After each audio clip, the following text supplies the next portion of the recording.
Vista de la causa, rol 2701-14, requerimiento de inaplicabilidad por inconstitucionalidad presentado por Mariano Saavedra Mora y asesorías e inversiones más limitadas respecto al artículo 6 de la ley 4287 que establece la prenda bancaria sobre valores mobiliarios. Tiene la palabra el relator Rodrigo Pica. Gracias, señor presidente. Con fecha 20 de agosto de 2014, Mariano Saavedra Mora, por sí, y en representación de Asesorías e Inversiones Más, ha requerido a esta magistratura la declaración de inaplicabilidad por inconstitucionalidad del artículo 6 de la Ley 4287, que establece la prenda bancaria sobre valores mobiliarios. El precepto, cuya aplicación se impugna atendida su extensión, no será leído en la relación, se encuentra en una minuta a disposición de los ministros y es conocido del tribunal. En términos estrictamente ilustrativos, se refiere a la realización de la prenda sobre valores mobiliarios por parte de instituciones bancarias frente a obligaciones vencidas que estén garantizadas con dicha prenda, bastando solo una notificación judicial al deudor y el transcurso de un plazo de 7 días desde la fecha de la notificación para proceder a la enajenación sin más intervención de la justicia y sin mayor trámite. La gestión invocada es una solicitud voluntaria de realización de la prenda bancaria de aquellas a las cuales alude la preceptiva cuestionada, iniciada por el Banco de Crédito e Inversiones en actual tramitación ante el 27º Juzgado de Letras de lo Civil de Santiago. Señala el requirente Mariano Saavedra Mora que, siendo gerente general y socio de una compañía, adquirió deudas actualmente cercanas a las 1.200 unidades de fomento y que el Banco BCI ha procedido a interponer 2 demandas ejecutivas por algunas de dichas obligaciones durante el año 2013. En un proceso se encuentra, al momento de requerir, en curso la etapa probatoria del cuaderno principal por oponerse a excepciones cuestionando la validez del título, y en el otro se encuentran acogidas a tramitación las excepciones que opuso frente a la ejecución. Expone que durante el año 2014 se interpone por el mismo banco ejecutante una solicitud de realización de la prenda a la que alude el precepto impugnado, fundándose en los mismos títulos ejecutivos que los 2 procesos antes aludidos. Al amparo de la aludida Ley 4287, que exige título indubitado y válido, el cual señala se encuentra dicha gestión con un recurso de apelación pendiente y, comillas, completamente vigente. Acompaña copia de la oposición formulada y del recurso de apelación formulado respecto del rechazo de dicha oposición. Estima que la aplicación de la preceptiva impugnada infringe las garantías del numeral 3 del artículo 19 de la Carta Fundamental en cuanto a las garantías del debido proceso, derecho a defensa, bilateralidad de la audiencia y derecho a la prueba, pues se invocan las mismas obligaciones que en los juicios ejecutivos y se le niega, por aplicación del precepto impugnado, el derecho a oponerse a la ejecución, no pudiendo alegar la falta de requisitos legales para el ejercicio de las acciones ejecutivas, ni tampoco impugnar el título ejecutivo, vulnerándose incluso el texto de la propia Ley 4287. Invoca como infringido también el artículo 5 de la Constitución Política de la República, en su inciso 2, en relación a normas de derecho internacional de los derechos humanos, específicamente la Convención Americana o Pacto de San José de Costa Rica y del Pacto Internacional de Derechos Civiles y Políticos, en ambos casos las normas referidas a las garantías del debido proceso. De igual forma, cita el debate de las actas de la Comisión de Estudios de la nueva Constitución en torno a la ilicitud de prohibir el ejercicio del derecho a defensa, pues en este caso se le deja la más absoluta indefensión al no poder defenderse ni oponerse de la realización de la prenda.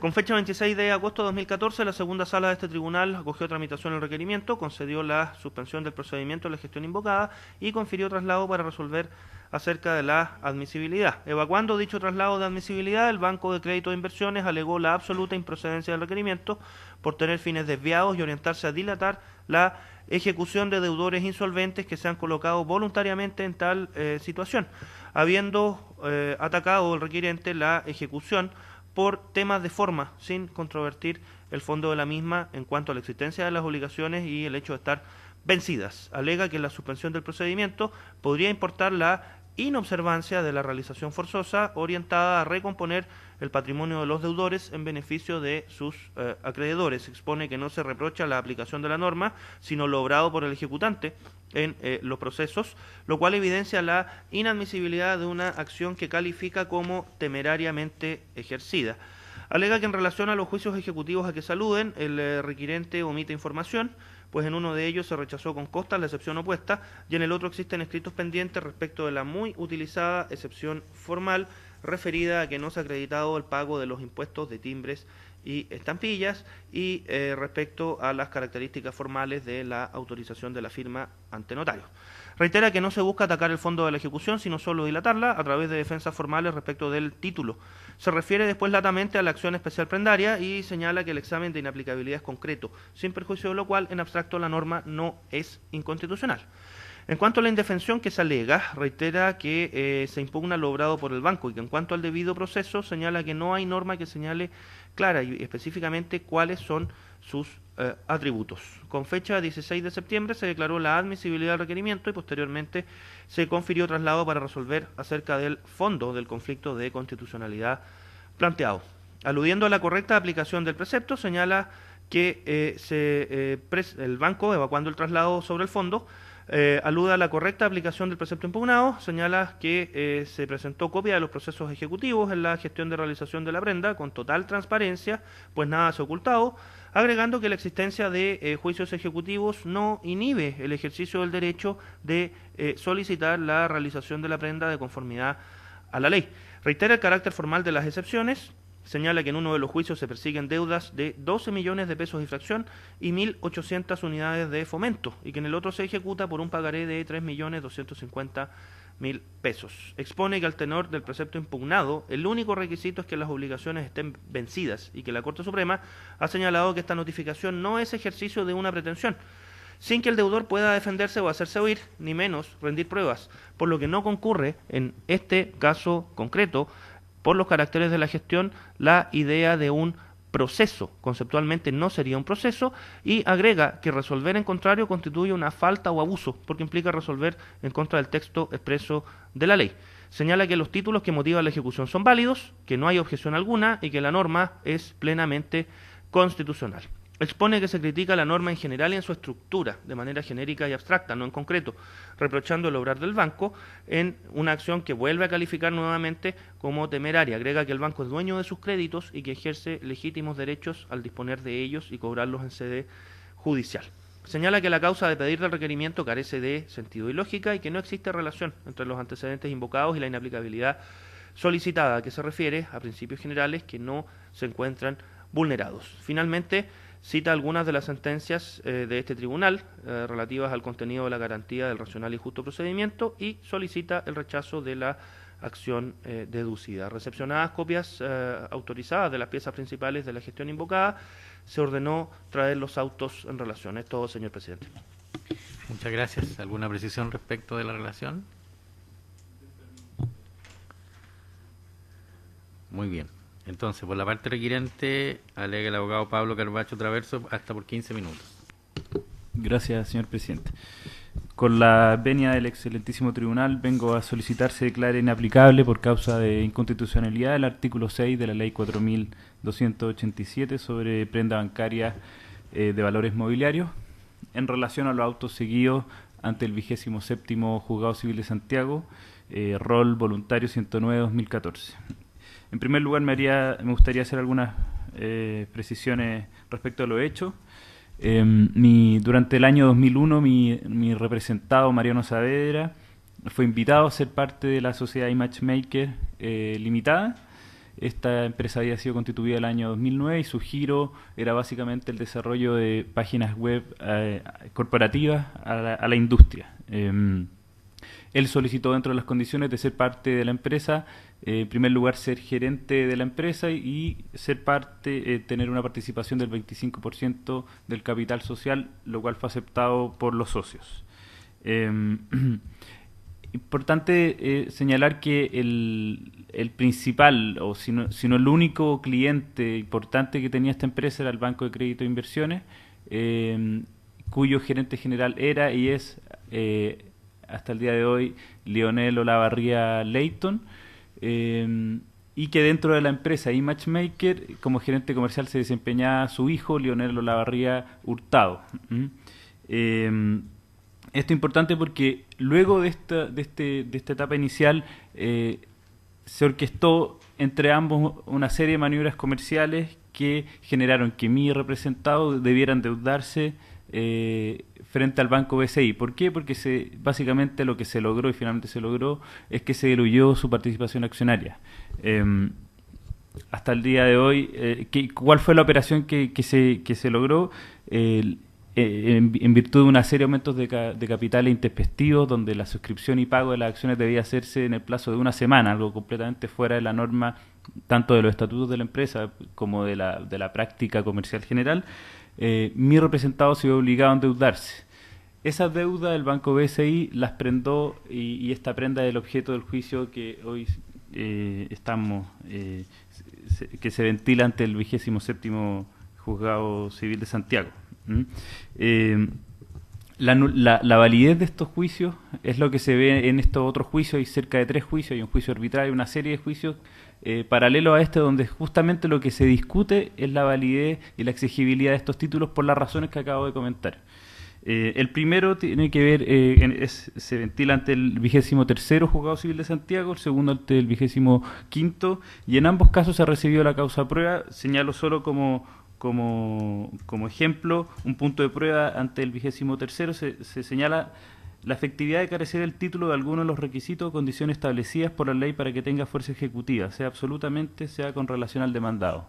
Es decir, los tribunales en juicios paralelos efectivamente están discutiendo sobre la validez de estos títulos. ¿Qué es lo que ocurre? Que 6 meses después de que el Banco BCI presentó estas demandas por cobros de peso, con fecha 22 de abril, se entabló este procedimiento de ejecución de prenda bancaria.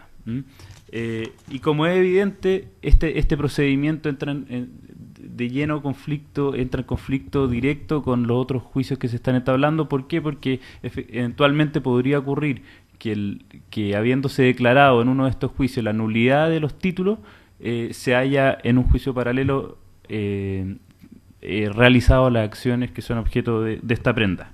Y es en este sentido que esta parte señala que el precepto del artículo 6 de la ley 4.287 es inconstitucional porque afecta al debido proceso. Y esto ha sido claramente la jurisprudencia de la excelentísima Corte Suprema lo ha señalado al decir que se requiere que para que este procedimiento opere debe tratarse de un título indubitado. Y si se me permite citar la sentencia del rol 2490 del año 2007 en el juicio del Banco Santander con Orlando Recabarren, se señala: la ley aludida permite esta prenda especial en garantía de operaciones o contratos que se celebren o que hayan de celebrarse, y estos pueden ser a su vez directos e indirectos de cualquier clase, pero es evidente que para legitimar una ejecución forzada requiere la existencia del título indubitado que contenga una obligación garantizada con prenda constituida sobre acciones. En este sentido, es que el artículo 6 de la ley 4.287 va en contra de las normas constitucionales del debido proceso establecida en el artículo 19, número 3 de la Constitución Política de la República. ¿Por qué? Porque mi representado, esta parte, no tiene ninguna posibilidad de contradecir los requisitos legales y por lo tanto en ese sentido se encuentra en completa indefensión. El artículo 19, número 3, entre otras cosas, señala que toda sentencia de un órgano que ejerza jurisdicción debe fundarse en un proceso legal previamente tramitado, y establece que corresponderá al legislador establecer las garantías mínimas de un procedimiento justo y racional, que se ha entendido que es un proceso justo y racional, que existe la posibilidad del oportuno conocimiento de la acción, que se pueda rendir prueba y se pueda oponer a lo señalado la pretensión del demandante.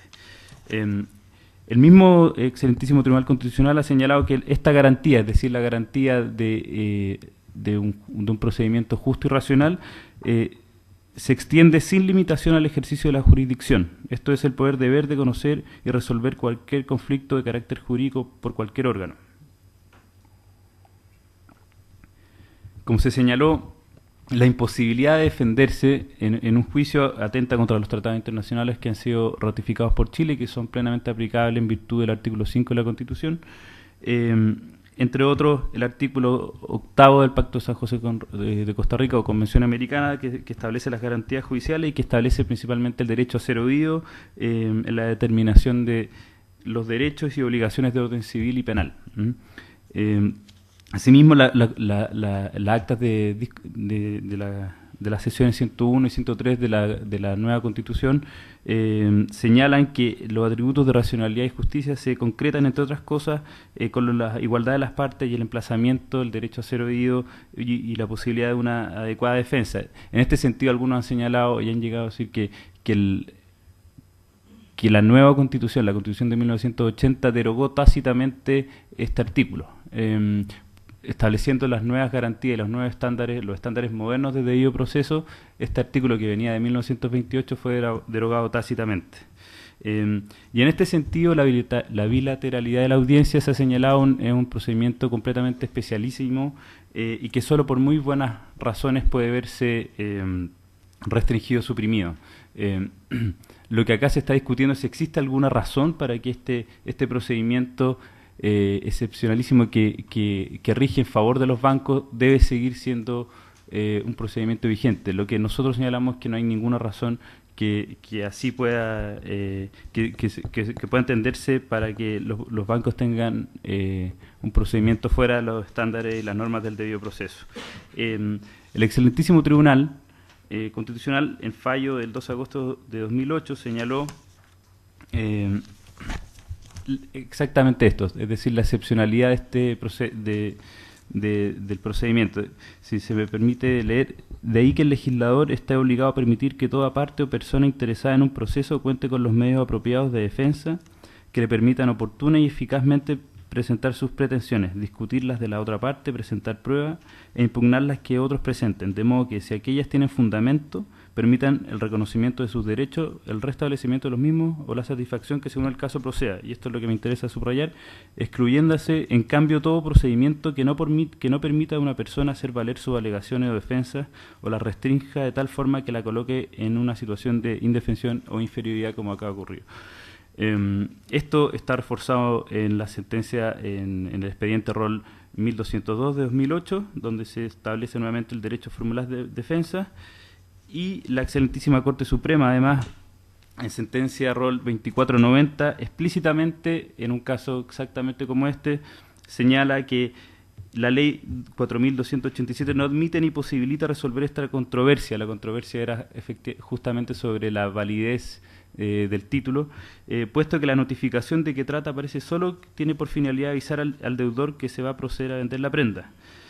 Y sigue la sentencia. Resulta de manifiesto que tal situación no guarda correspondencia con la garantía constitucional prevista en el artículo 19, número 3, inciso 5 de la Constitución Política, en cuanto garantiza siempre un juzgamiento dentro de un procedimiento racional y justo, principios que no se contemplan en la normativa examinada de la ley 4.287. O sea, la Corte Suprema explícitamente señala que estos principios que rigen el debido proceso de un procedimiento racional y justo no están contemplados en la normativa de la ley 4.287.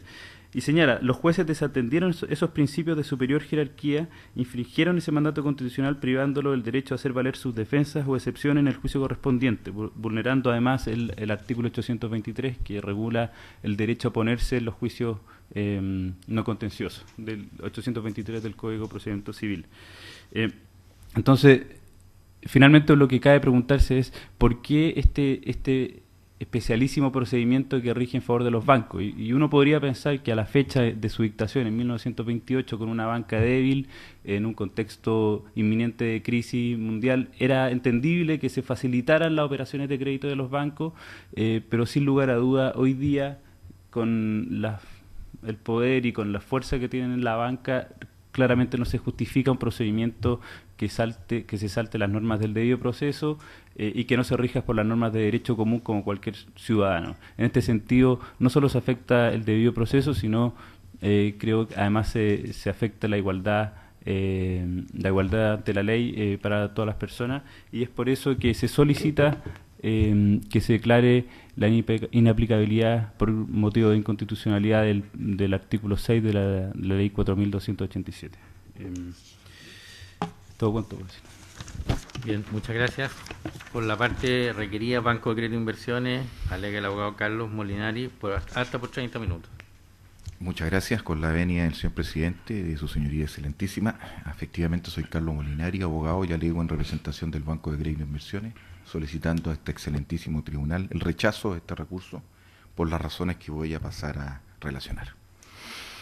Primero nos referiremos en cuanto a la forma. A nuestro entender, el requerimiento por inaplicabilidad, por inconstitucionalidad que ha presentado Mariano Saavedra Mora y Asesoría de Inversiones Más Limitada es absolutamente improcedente y revela que se ha utilizado tan trascendente expediente constitucional para fines absolutamente desviados, lo que contempla nuestra ley orgánica del tribunal y la Constitución misma. Lo que pretenden los deudores, en este caso, a nuestro entender, es dilatar la ejecución, deudores que se colocaron consciente y voluntariamente en el estado de deudores impagos, deudores que no han pagado sus obligaciones y que no han atacado en los dos juicios que se ha hecho mención y que más adelante desarrollaremos el fondo de nuestra pretensión, sino que han atacado los títulos ejecutivos solo por razones de forma, es decir, reproches meramente formales que en realidad no existen en los títulos ejecutivos que nosotros hemos acompañado. En otras palabras, este es el medio habitual al que recurren los deudores para dilatar el cumplimiento de obligaciones legales que en el fondo no pueden o no debieran desconocer. En este punto cabe tener presente, y en cuanto a la forma, que este requerimiento ha sido presentado por don Mariano Saavedra Mora por sí en representación de Asesoría de Inversiones Más. Sin embargo, en la gestión voluntaria que se llevó adelante ante el 27 Juzgado Civil de Santiago, la única parte es Asesoría de Inversiones Más Limitada. Por lo tanto, a nuestro entender, don Mariano Saavedra Mora, como persona natural, en este recurso carece de legitimación activa para activarlo por cuanto no es parte en el proceso voluntario sobre el cual los recurrentes pretenden que la norma no se aplique por inconstitucional. Se suma a todo esto que estos mismos recurrentes ya han acudido a este tribunal, a este excelentísimo Tribunal Constitucional, para que se declare inaplicable el artículo 432 del Código de Procedimiento Civil en el rol de ingreso 2687-14, lo que denota, a nuestro entender, que estamos en presencia de deudores contumaces y recalcitrantes que lo que persiguen es solamente la dilación de sus ejecuciones. Como una segunda parte de nuestro alegato en cuanto a la forma, nos debemos referir si lo que pretende el recurrente es que se declare inaplicable por inconstitucionalidad legal esta norma referido a un caso concreto. Nosotros estimamos que no.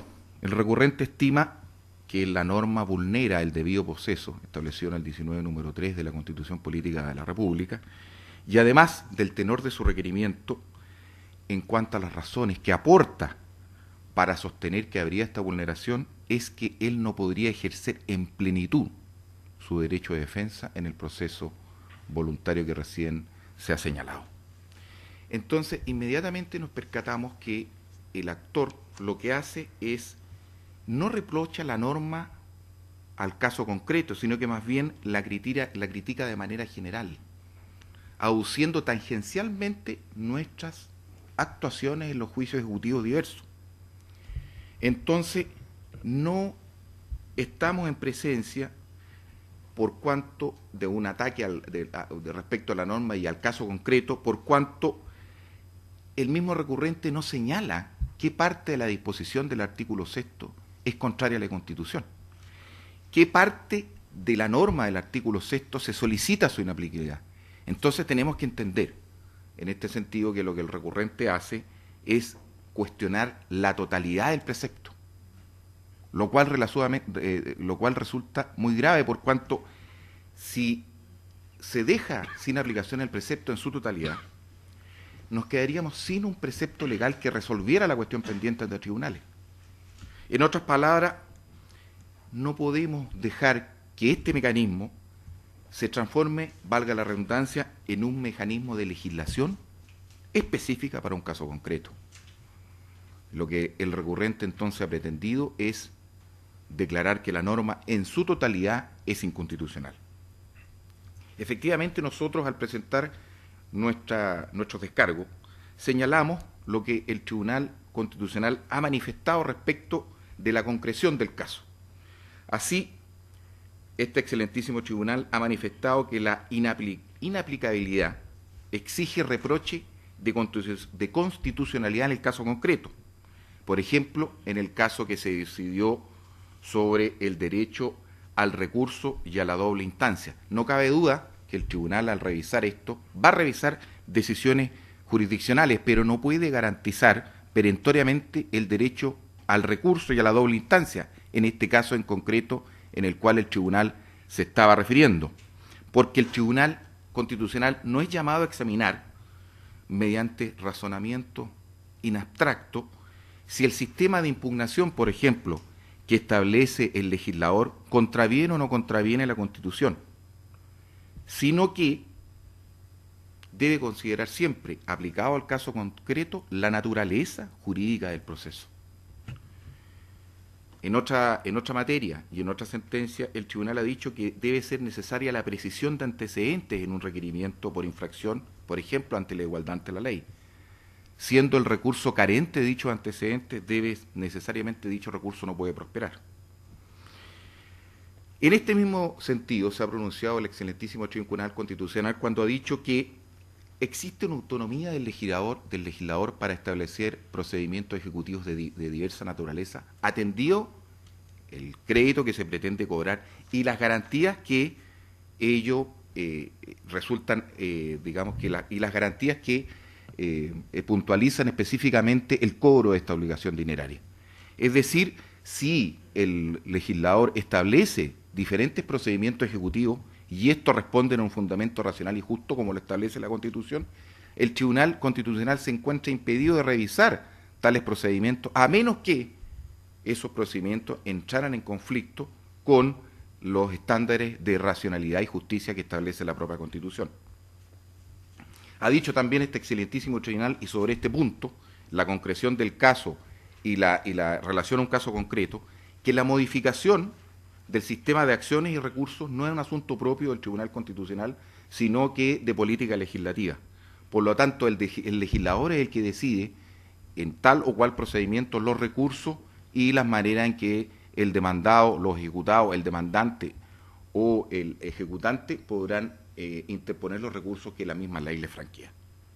Por eso, mi representado, en absoluto y legítimo ejercicio de sus derechos, una vez que ingresó y gestionó los dos juicios ejecutivos, presentó 6 meses después, efectivamente, después de haber iniciado la acción de cobro y pagaré, este procedimiento voluntario de enajenación de acciones. ¿Por qué? Porque nosotros pensamos, y estamos absolutamente ciertos, de que la discusión que se establece en ambos procedimientos ejecutivos respecto de temas formales de los pagaré en cuestión y que constan de las copias que se han acompañado, es decir, falta de pago del impuesto, cuando en todos los pagaré, excelentísimo tribunal, aparece la leyenda que el impuesto que grava este pagaré se encuentra ingresado por ingresos mensuales en tesorería. Basta esa sola frase para estimar que mi representado, cuyo nombre aparece en el pagaré, que es el segundo requisito que exige la normativa tributaria, se encuentra pagado. El artículo 26, inciso segundo del decreto ley de impuesto de timbre de estampilla es claro al establecer que lo anterior, es decir, el inciso primero que establece que no se podrán presentar ante autoridades competentes los tribunales que no hayan pagado el impuesto, no es aplicable respecto de aquellos pagarés que paguen sus tributos por ingresos mensuales, debiendo además el banco emisor cumplir con los requisitos del Servicio de Impuesto Interno. Aunque aquí no fue materia de las escuetas defensa que se presentaron diciendo en 3 renglones que nosotros no habíamos pagado el impuesto y que teníamos que acreditar además que el impuesto se encontraba pagado, cosa que no es así. Se ha cuestionado también por los abogados de los demandados que nosotros no habríamos cumplido con la circular de impuestos internos. Tampoco es objeto de esta materia, por cuanto si nosotros cumplimos o no cumplimos con las instrucciones que nos imparte el Servicio de Impuestos Internos, es una materia que vuelve a ser una relación directa entre el contribuyente y el ente fiscalizador, quien aplicará las sanciones que correspondan. Pero eso no le quita mérito ejecutivo al título, por cuanto, estando la leyenda que ya he dicho y estando el nombre del banco emisor, el tributo se encuentra pagado, porque así lo estableció el legislador mediante la modificación que hizo el artículo 26 y la agregación de este inciso segundo que señala tajantemente lo anterior no será aplicable. Vale decir, contando con la leyenda, será el demandado el que trata de acreditar que al título le falta fuerza por cuanto no habría pagado los impuestos. Enseguida, el segundo razonamiento formal respecto de las dos demandas es que habría una falla en la autorización notarial, que él no habría concurrido a la notaría a firmar. Por de pronto, de la sola definición del artículo 434, número 4, jamás se ha pedido, se ha instruido, se ha legislado por esta norma que el deudor deba concurrir a la oficina del notario. Si lo hace, bien, mejor. Pero aquí lo que se pide y lo que la ley estipula claramente es que el pagaré sea autorizado por un notario.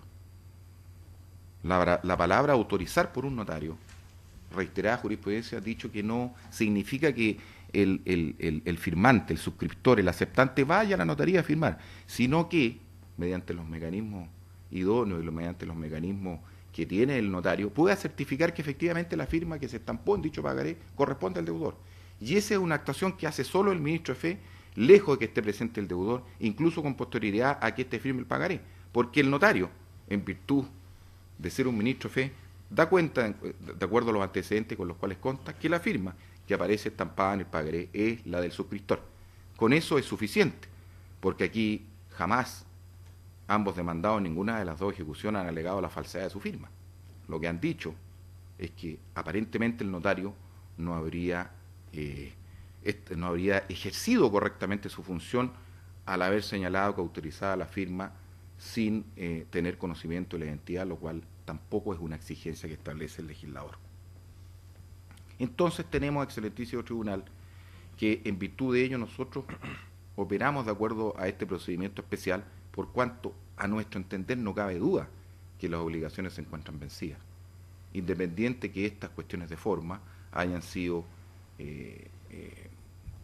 opuestas por los demandados, por cuanto carecen de todo fundamento, y hay que agregar en los hechos que ya el 23 Juzgado Civil de Santiago rechazó estas excepciones mediante sentencia definitiva, lo cual apartaremos con los certificados de estado de causa que traemos, que el Tribunal de Primera Instancia ya rechazó las excepciones con costa, ordenando seguir adelante la ejecución.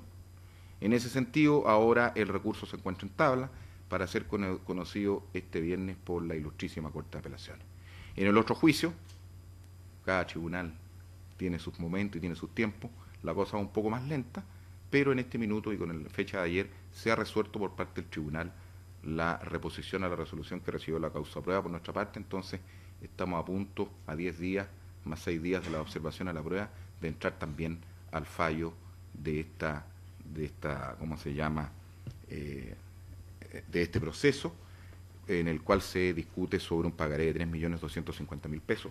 El tribunal, en el caso que ya tenemos sentencia a nuestro favor, se trata de dos pagarés, uno por 12 millones de pesos y el otro por una cantidad de 1.800 UF que constituyan toda la deuda que tiene este señor con mi representado. Estamos hablando alrededor de 80 millones de pesos. Aquí se ha dicho también por parte del recurrente que estaría en una supuesta indefensión, ya que la norma no lo ha dejado poder ejercer su derecho de defensa.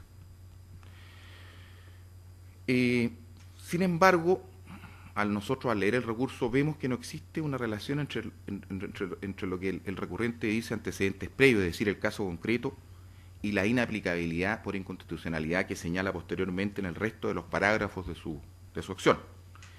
A nuestro entender, entonces, aquí el recurrente se retira del caso concreto y se refiere a principios generales que, fuera de no encontrarse vulnerados, como lo pasaremos a demostrar, demuestran la inconsistencia, a nuestro entender, de este requerimiento. En efecto, en este proceso voluntario, mi representado notificó con fecha 26 de julio del año 2004 a Asesoría de Inversiones Más, quien inmediatamente, y como se desprende del proceso a Foja 78, presentó un incidente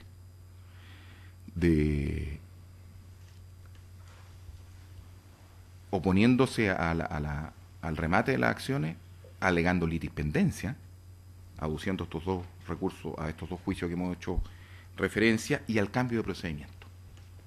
Esta cuestión en un principio fue aceptada por el Tribunal de Primera Instancia. Es decir, el Tribunal de Primera Instancia en una primera resolución acoge el cambio de procedimiento y señala que ahora este proceso se debe ventilar conforme a la regla del juicio ejecutivo. Sin embargo, producto de una reposición de mi representado, el tribunal deja sin efecto dicha resolución, como se lee mediante resolución de Foja 96, de 12 de agosto de 2014, y niega lugar a todo lo pretendido por el notificado. Esta resolución, donde se deja sin efecto lo obrado y en realidad se le niega lugar a todo lo pretendido por el notificado, es apelada por este. Y además se presenta un recurso de hecho. ¿Por qué? Porque apelada que fue la resolución, el tribunal de primer grado la otorga en el solo efecto evolutivo.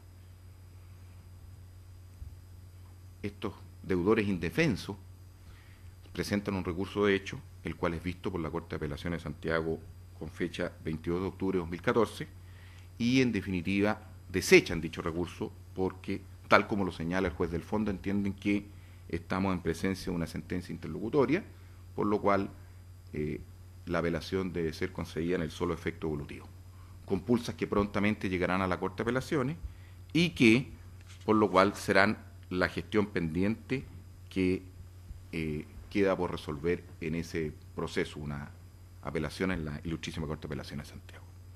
Entonces, a nuestro entender, excelentísimo tribunal, se respira con absoluta nitidez que aquí, en este caso preciso, incluso en este procedimiento voluntario, el demandado ha hecho más de 21 presentaciones, defendiendo sus derechos legítimamente como le corresponde. Incluso tiene una apelación pendiente ante la Corte de Apelaciones. Ha ejercido todos los derechos, llevamos más de 6 meses en un proceso en que normalmente en 4 meses ya la Bolsa de Comercio, el agente de la Bolsa de Comercio ya tiene una fecha para rematar las acciones. Aquí llevamos más de 8 meses tramitando. Esto incluso, el procedimiento hoy día se encuentra suspendido por este excelentísimo tribunal.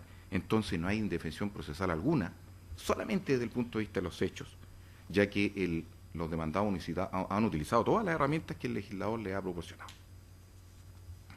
Respecto al concepto de debido proceso, este excelentísimo tribunal ha dicho que esto no se encuentra conceptualizado con diáfana claridad, dice por ahí en un fallo, pero señala que el debido proceso contiene dos aspectos fundamentales. Uno, que todo órgano que ejerza jurisdicción tiene que fundarse en un proceso previo y legalmente tramitado, y dos, que corresponde al legislador establecer las garantías de un proceso racional y justo. Sin embargo, para decidir sobre la constitucionalidad de la norma, debe necesariamente verse si las limitaciones que en ella se establecen se encuentran, porque hay efectivamente procesos donde se limitan alguna parte de esa normativa del debido proceso, se encuentran razonablemente justificadas. Enseguida que esta justificación resulta idónea para alcanzar un fin determinado y que las restricciones que impone la norma son proporcionales al logro que pretende el legislador al establecerla. También ha dicho este excelentísimo tribunal que la acción de inaplicabilidad no es idónea para revertir efectos donde los actos procesales ya han sido perfeccionados.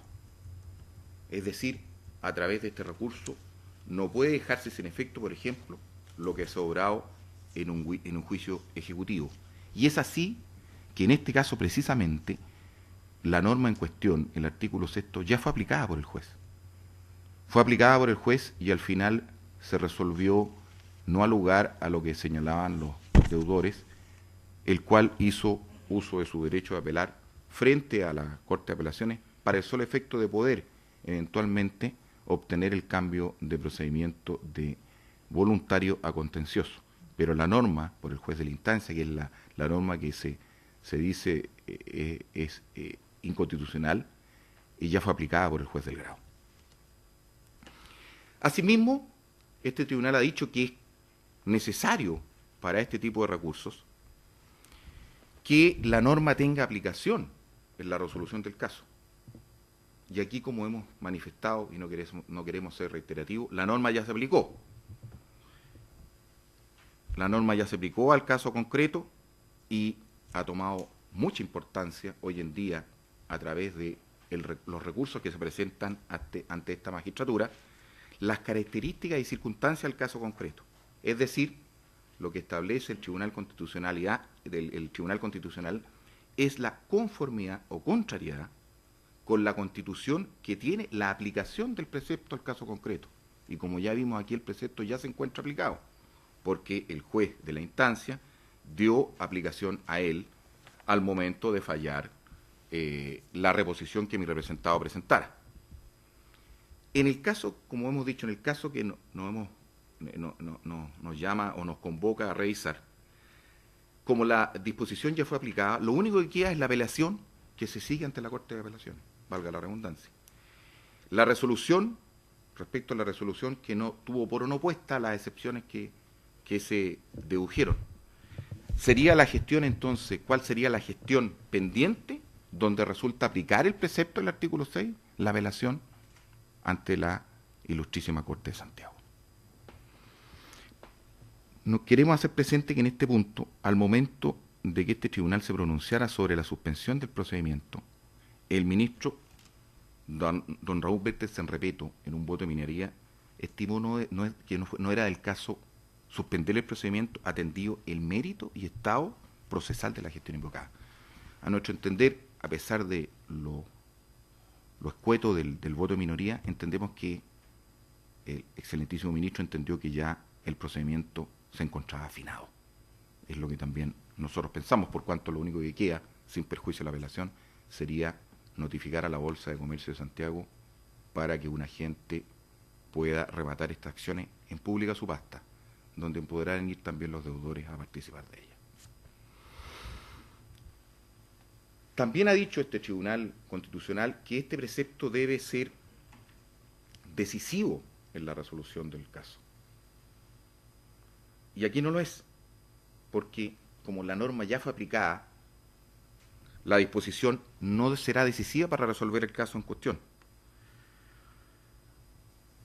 Por otra parte, y aquí, más que una crítica o un cuestionamiento a la norma, lo que aquí se cuestiona, a través del recurso, a nuestro entender, es la resolución judicial dictada por el tribunal. En este caso, el 27 Juzgado Civil de Santiago, cuando acogió nuestra reposición, porque, como hemos dicho, la gestión pendiente solo es la apelación ante la Ilustrísima Corte de Apelaciones. Enseguida, la norma en cuestión, lo importante es que no haya sido revisada por este tribunal, excelentísimo Tribunal Constitucional, con anterioridad. Efectivamente, la norma data del año 1928. Ya ha tenido una vasta aplicación. Se sigue aplicando hoy en día, ha sido aplicado durante años. Incluso más, nosotros podemos señalar que en virtud de lo establecido en el artículo 13 del Decreto Ley 2099 del año 78, si me permite el presidente leer un par de líneas, gracias presidente, dice: declárase que lo dispuesto en la Ley 4287 sobre prenda de valor inmobiliario en favor de los bancos es aplicable a los contratos que se otorguen o hayan otorgado por instituciones bancarias o financieras extranjeras o internacionales a personas naturales o jurídicas domiciliadas en Chile y siempre que la operación de préstamo haya sido aprobada por el Banco Central. Es decir, aquí el aparato legislativo aplicó esta norma a todo contrato internacional que se haya prestado a personas naturales o jurídicas y siempre que hubiese sido aprobado por el Banco Central de Chile. Si bien es cierto esta norma en específico no ha sido revisada, hay que resaltar que sí se revisó por este excelentísimo Tribunal Constitucional la Ley 20.190 de 5 de junio del año 2007, que derogó una serie de normas sobre prendas, pero recordemos que lo que derogó la ley fue las prendas sin desplazamiento, entre ellas la prenda agraria, la prenda comercial, la ley de compraventa, muebles a plazo. Y en esa oportunidad el Tribunal Constitucional, si bien es cierto desde el punto de vista orgánica constitucional y de las atribuciones que se le otorgan a los tribunales, declaró que dicha normativa era constitucional. Pero esta normativa no derogó dos leyes. Específicamente no se refirió a ellas. Esta, la 4.287, y la ley de Warren, o ley 18.690, que como veremos más adelante, incluso establece un procedimiento más ágil y eficaz que la propia ley 4.287. la ley de Warren establece un procedimiento mucho más corto y mucho más eficaz para proceder al remate de los bienes entregados en prenda. Ni siquiera se recurre a la justicia, excelentísimo tribunal. Nosotros pensamos que de esta manera este recurso carece de un fundamento razonable, porque no contiene una exposición de manera adecuada y lógica acerca de la forma como se produciría esta contradicción entre la norma impugnada y los preceptos fundamentales invocados. A nuestro entender es insuficiente. Como hemos dicho, más bien lo que se impugna es la resolución dictada por el tribunal para resolver si debe aplicarse o no la norma al caso concreto, la cual, como dimos, ya fue aplicada. Ahora bien, en cuanto al fondo, producto de la norma del artículo 6º, nuestra clara actitud desde un principio, como se dijo en la relación, fue de acompañar ambos procesos ejecutivos ante la magistratura al pedir la notificación judicial de la prenda. Nosotros, sin nada que ocultar y sin temor a equivocarnos, le dijimos al tribunal: señores, aquí están las copias autorizadas de los pagarés, aquí están las copias autorizadas de los expedientes, esto es lo que se ha discutido en sede judicial, 23 y 25 juzgados civil, por lo tanto, conforme a lo que establece la ley, que requiere que solamente las obligaciones estén vencidas, nosotros solicitamos la notificación judicial de la realización de la prenda.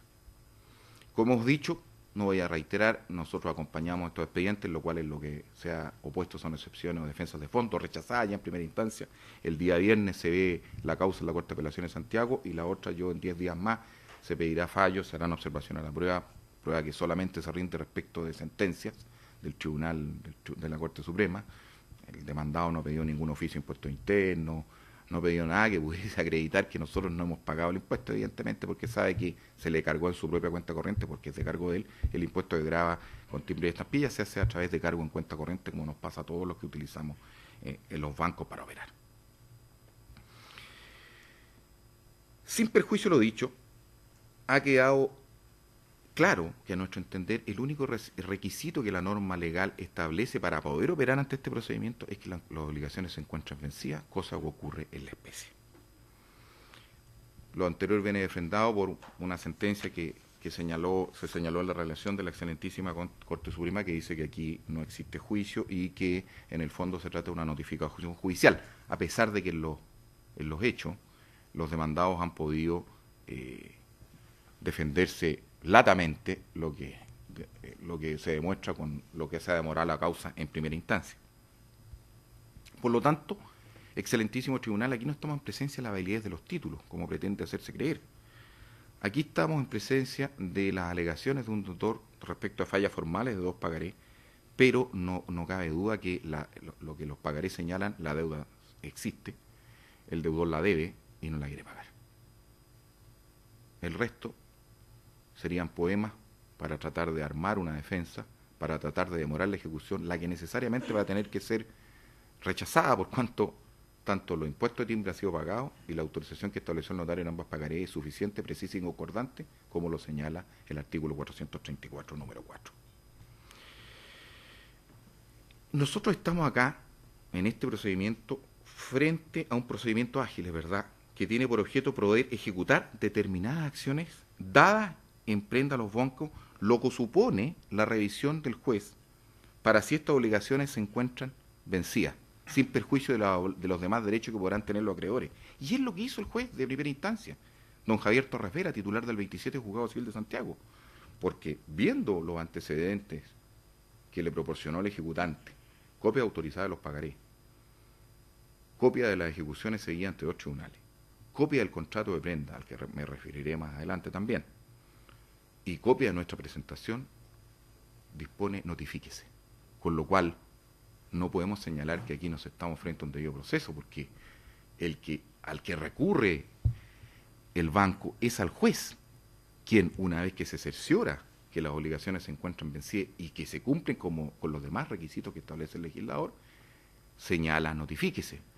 No contento con ello, los demandados recurren al mismo juez, quien en un principio, en una resolución a nuestro entender errada y que posteriormente el tribunal rectificó, no le da lugar a todo lo alegado por ella en esta instancia. Es decir, no cabe duda que aquí las decisiones judiciales han sido razonadas y se han hecho en la medida y de acuerdo a los antecedentes que se tienen a la vista. En este punto quiero hacer presente que además estos son los únicos bienes con los que cuenta mi representado para hacerse pago de sus créditos. No sabemos de la existencia de otros bienes de la sociedad deudora. Allí tanto que se alega que esto es inconstitucional, que es injusto. ¿Por qué no se presentaron por parte de la sociedad deudora entonces bienes en las dos ejecuciones? Lo puede hacer. El Código de Procedimiento Civil lo establece. Nosotros no conocemos otros bienes de la sociedad demandada. Por lo tanto, estos son los únicos bienes que garantizan nuestro crédito y con los cuales nos haremos pago de las deudas que se nos adeudan, valga la redundancia.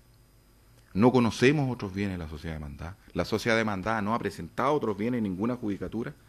Por lo tanto, de prosperar este recurso, nos vamos a ver en la imposibilidad de cobrar nuestros créditos. En definitiva, nos vamos a ver vamos a quedar entregados a la mera potestad de estos deudores contumaces para poder cobrar lo que legítimamente nos adeudan.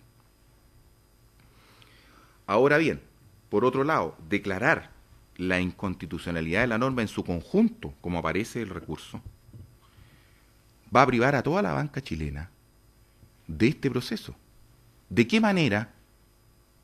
Innumerables veces ante los bancos se presentan empresarios dejando en prenda acciones para poder beneficiarse con el otorgamiento del financiamiento de sus operaciones. Si este es el proceso que el legislador ha normado del año 1928 y que ha tenido mucha aplicación, ¿cómo los bancos van a poder ahora financiar a empresarios, personas naturales o jurídicas, para poder desarrollar una actividad económica si no van a existir este tipo de garantías? No va a existir un proceso para poder realizarla. Es indudable que desde el punto de vista material, cualquier empresario, cualquier emprendedor, en el principio de su vida como tal, requiere de financiamiento, del capital para poder proyectar sus negocios que desea desarrollar. Con lo cual, a nuestro entender, de acogerse a un recurso de esta naturaleza, la actividad comercial se vería aún más deprimida de lo que se encuentra hoy en día, sin ser alarmista.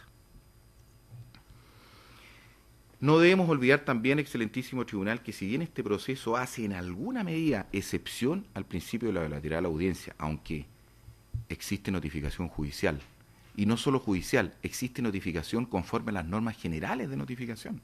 Aquí no estamos en presencia de una notificación por cédula al deudor. Aquí lo que hay que hacer es notificar personalmente al deudor de esta gestión, ya sea personalmente en persona, como establece el artículo 40, a través de una notificación subsidiaria del artículo 44, como ocurrió en la especie. Pero las garantías de la notificación en este procedimiento, junto con la garantía previa de que el juez de la causa revisó los antecedentes y se cercioró que estas obligaciones estaban vencidas, estamos en presencia de elementos claros del debido proceso. Sin perjuicio de lo cual, esto no es una norma aislada dentro de nuestro ordenamiento civil. Antecedentes como esto de proceder sin previa notificación del demandado se establecen las medidas prejudiciales precautorias, por ejemplo, en el propio juicio ejecutivo, en el cual el tribunal ordena despachar mandamiento de ejecución y embargo de contra del deudor sin oírlo, por cuanto el ejecutante le presenta un título que aparentemente se encuentra indubitado y del cual se ordena seguir adelante la ejecución, aplicando en este caso el principio de la unilateralidad. Otro caso patente lo tenemos en el artículo 45 de la antigua ley de quiebra, que hoy es el artículo 45 del libro cuarto del Código de Comercio, que este tribunal ya ha declarado constitucional, cuando la ley establece que con una mera audiencia el deudor se procederá a decretar la quiebra si se establecen los requisitos que se señalan en la misma normativa, que también fueron los que miró el tribunal aquí en este caso. Es decir, tenemos que, en casos excepcionales y por razones de conveniencia procesal, como por ejemplo en los procedimientos monitorios cautelares, se aplica el procedimiento de la unilateralidad, pero este queda compensada con la racionalidad del procedimiento y con la aplicación, con la preparación del juez ante el cual se presenta, como en el caso de Autos, cuando se presentó esta notificación judicial ante el 27 juzgado deudor, para que éste en 7 días pague la deuda o acredite que la pagó. Nada de lo cual ocurrió en esta sede, su señoría. No se pagó la deuda, ni se acreditó su pago, ni se presentaron bienes. se expusieron las mismas defensas de forma que se habían expuesto en los otros tribunales. Como he dicho, y voy a pedir nuevamente si el presidente me puede autorizar para leer el artículo 13, muy cortito, de lo que establece la ley de prenda warrants, la 18.690. Si el deudor no pagara el crédito prendatario de su vencimiento, el titular del vale de prenda por donde el hecho en conocimiento del almacenista, que es el que tiene los vales de prenda, quien anotará esta circunstancia en los registros transcurridos 8 días desde la anotación, sin que se haya efectuado el pago, pedirá al almacenista que se haga supuestar por matillero público de la especie dada en prenda, a fin de que se pague con el producto del remate. Se anunciará la subasta por medio de aviso 1 a 3 días antes del remate. Aquí no existe participación de ninguna judicatura y al final, con la realización de la prenda, el ejecutante queda pagado. Y finalmente, y para terminar mi alegato, no debe desconocerse que además estos mismos recurrentes, con fecha 3 de noviembre del año 2008, firmaron con mi representado un contrato de prenda sobre ley de valores mobiliarios. En ese contrato, en esa escritura pública, los demandantes, los recurrentes de inaplicabilidad, declararon conocer la ley 4.287. O sea, estos mismos recurrentes, el año 2008, por su propia voluntad y soberanamente decidieron que esta norma les iba a ser aplicable en el caso de incumplimiento de sus obligaciones. Eso, excelentísimo tribunal, legalmente se llama la teoría del acto propio. Es decir, no pueden después estos deudores señalar que esta norma es inconstitucional si previamente, y en el año 2008, habían señalado que se iban a someter a sus atribuciones, la ley se supone conocía. El mismo Mariano Óscar Saavedra Moa firmó tal contrato en representación de Inversiones Más para garantizar obligaciones propias. Por lo tanto, sabían que existía este procedimiento antes de firmar el contrato y conocían, porque habían sido asesorados por letrados, las circunstancias, los objetivos, las calificaciones y los efectos de dicha firma. Entonces, a nuestro entender, contraría la teoría del acto propio y resulta claro que primero los deudores tuvieron una actitud y posteriormente, desconociendo dicha actitud, ahora pretenden que dicha norma no se les aplique, alegando la inconstitucionalidad de la misma. Para terminar, señor presidente, quiero dejar con la minuta de alegato un informe en Derecho, opinión académica sobre esta misma materia del profesor de Derecho Constitucional de la Universidad de Chile, don Enrique Navarro Beltrán, 3 certificados y devolución al pie emitidos por los 3 tribunales donde consta el estado de la causa y finalmente copia del contrato de prenda sobre valores mobiliarios para que se tengan a la vista ante este excelentísimo tribunal. Ese es el alegato de mi parte. Bien, muchas gracias. Si es de hecho solamente, señor abogado. ¿De hecho? ¿Precisiones de hecho? De hecho. No, simplemente quiero aclarar que la contraparte ha tendido a confundir los juicios ejecutivos que se están llevando, donde nosotros en ningún minuto hemos alegado indefensión con este procedimiento voluntario, porque, por ejemplo, nosotros no... ¿Cuál es el error de hecho que está alegando? ¿Ah? No, quería aclarar eso que no corresponde. Ok, está bien. Señores ministros, ¿alguna pregunta? Ministro García. Yo tengo una pregunta para el abogado de la parte requerida. Usted varias veces hizo alusión a la cantidad de uso que tiene esta normativa. ¿Pudiese verificar alguna regla de uso? Porque desde el punto de vista de su conflictividad jurisdiccional, en realidad es baja la conflictividad jurisdiccional.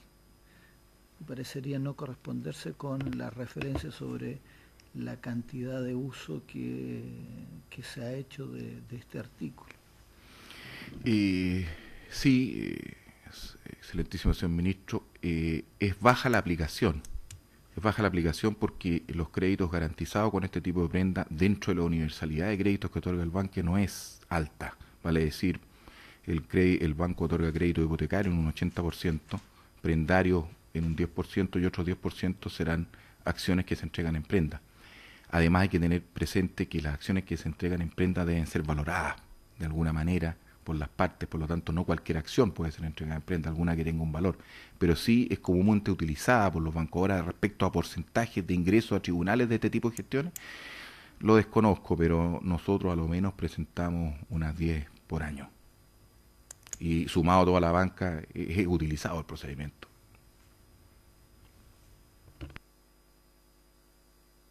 Es una pregunta, ¿cuál es el destino de los juicios ejecutivos si se aplica la norma del artículo 6, de los juicios ejecutivos que están pendientes, digamos? ¿Tiene sentido seguirlos adelante?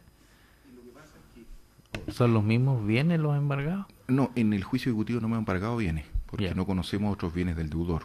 Como ya tenemos este juicio de realización de prenda, sería obstaculizar a la justicia embargarlo en esos mismos procedimientos. Si queda pagada toda la deuda, nosotros tenemos que dar cuenta de pago, porque en realidad, como toda garantía, esto es accesorio a una obligación principal. Nosotros tenemos la prenda de las acciones, pero en realidad las deudas están en los pagarés que se cobran en los juicios 23 y 25. Si se realiza la prenda en este juicio, nosotros debemos dar cuenta de pago en esos juicios y se termina nuestra relación judicial con los demandados. Otra pregunta. Concluye la audiencia. Las minutas se las